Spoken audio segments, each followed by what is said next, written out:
What is up, gamers? Hope you're all doing well. Welcome back to the weekly Respawn recap. Here I am. I'm Jake. This is my co-host Nick, and we are ready to break down for all of you guys the top crazy stories, but also in a really laid-back, really close manner with each other. We hope you guys all enjoy. Let's kick it off. So one of the more interesting stories we had this past week was that I'm sure me and Nick are curious of if it was ever going to take off. If you guys are lonely, like I've certainly been at points in my life, we covered a story about renting e-girls. And I know we shared it in the group chat as well. If you guys have not seen it, it's not an advertisement, it's not a hashtag ad or sponsor, but feel free to check it out if you are at that point in your life. You can now actually pay girls out there of all levels, of all games, to actually game with you. So when you saw this, you know, give me your thoughts, because Dude, I really like it, to be honest. Because like I feel like there are people out there who would just genuinely benefit from it. There's some people that just need friends. And a lot of times, you know, if it's a girl, it's just gonna be like a better experience for them when they're trying to play video games, you know?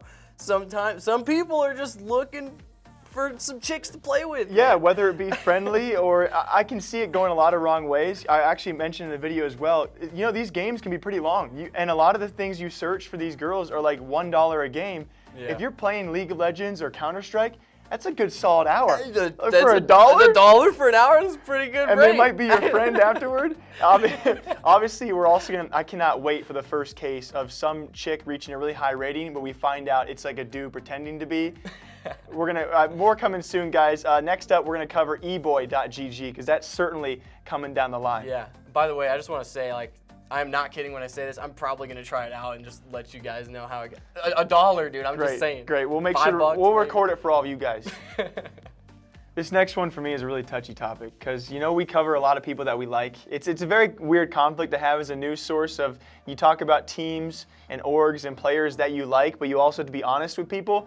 This past week we were talking more about Censor.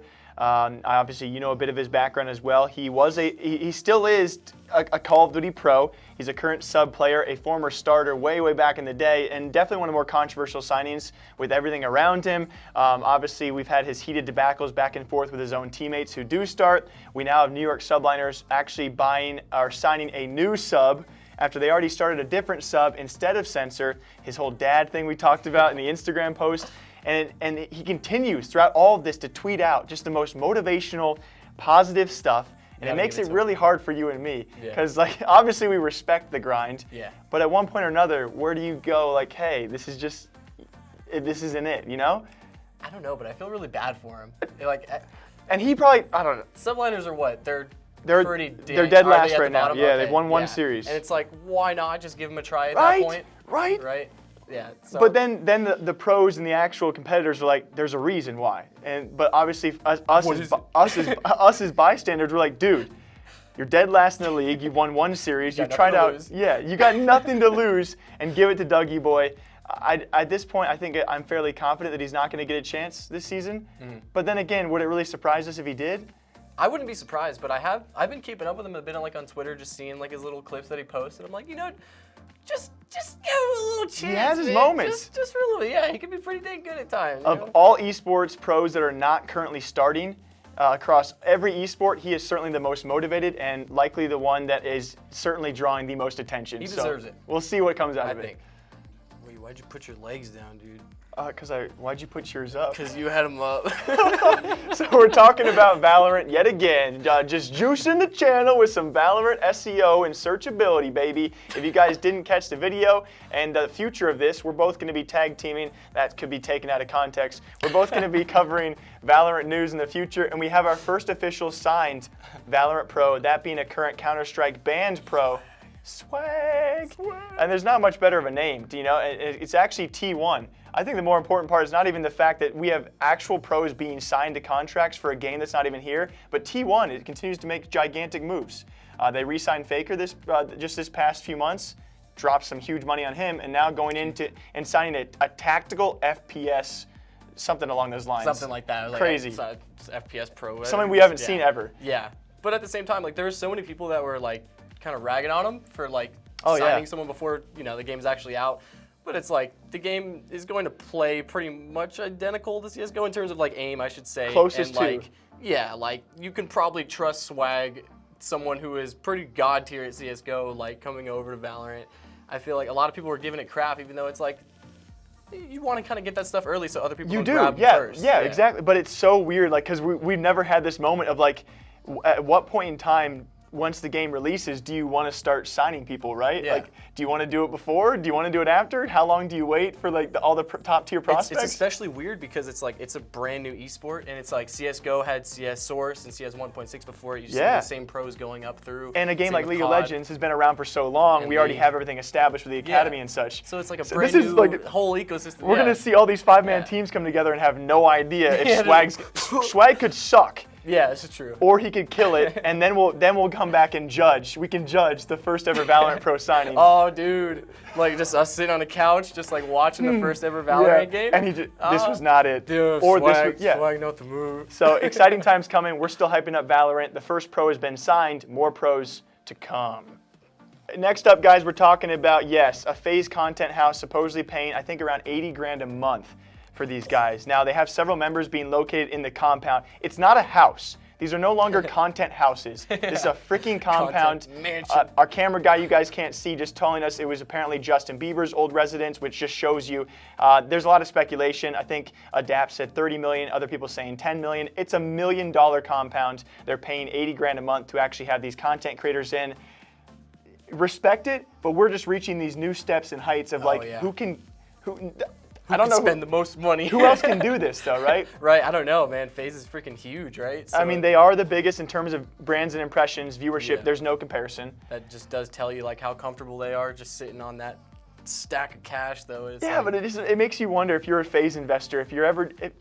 I wish I could picture these FaZe investors because they do so much controversial stuff. As an investor, do you sit back and say, let them do their thing, or are you ever like, I think I go, I'm like, we just did that. Do you need to do that? Like we just told everyone that a 13-year-old was 11, and now he's actually finally going to be 13 years old. Oh, we're paying 80 grand for a month for this house for these guys to produce YouTube videos.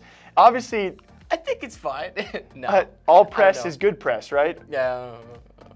I don't know. Okay, we'll close on this. If you can name one other esports organization in the future to do this kind of expansive spending, this drastic spending besides FaZeClan. Man, what's the next biggest one? I don't know. You maybe go with the Thieves, but even them have been so conservative compared. I don't know if anyone.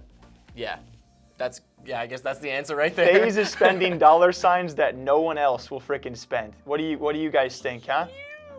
So, I released a video today. We had to. You did? We had to re-upload. If you guys don't actively watch our channel, we upload a lot of videos. Nick had a little redo today on a pretty big freaking story, though.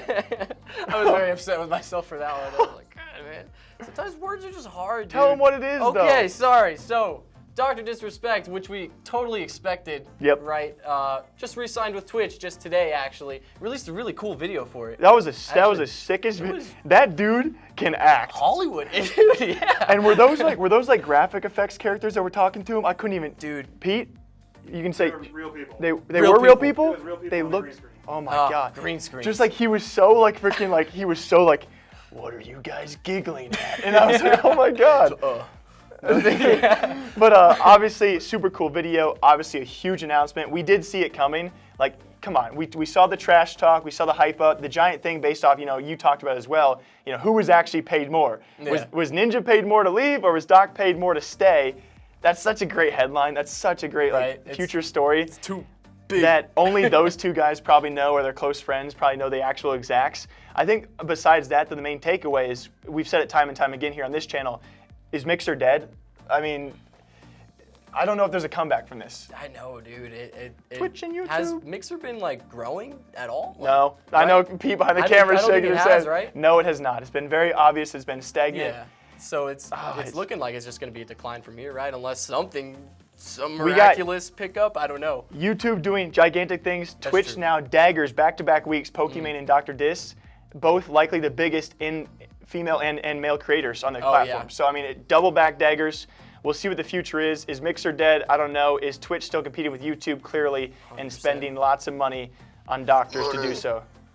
Hey guys, we hope you all enjoyed the laid-back recap. Me and Nick really enjoy this weekly series. Same time, same day, every single week. We kind of just get to talk it up with all of you guys. So, as per usual, if you guys like the episodes, make sure to leave a comment down below. Make sure to keep on sending us stories you want us to talk about in kind of a more laid-back atmosphere. We hope you guys all enjoy the Respawn recap. Come back next week, all right? Take care. Nick, say goodbye. Bye!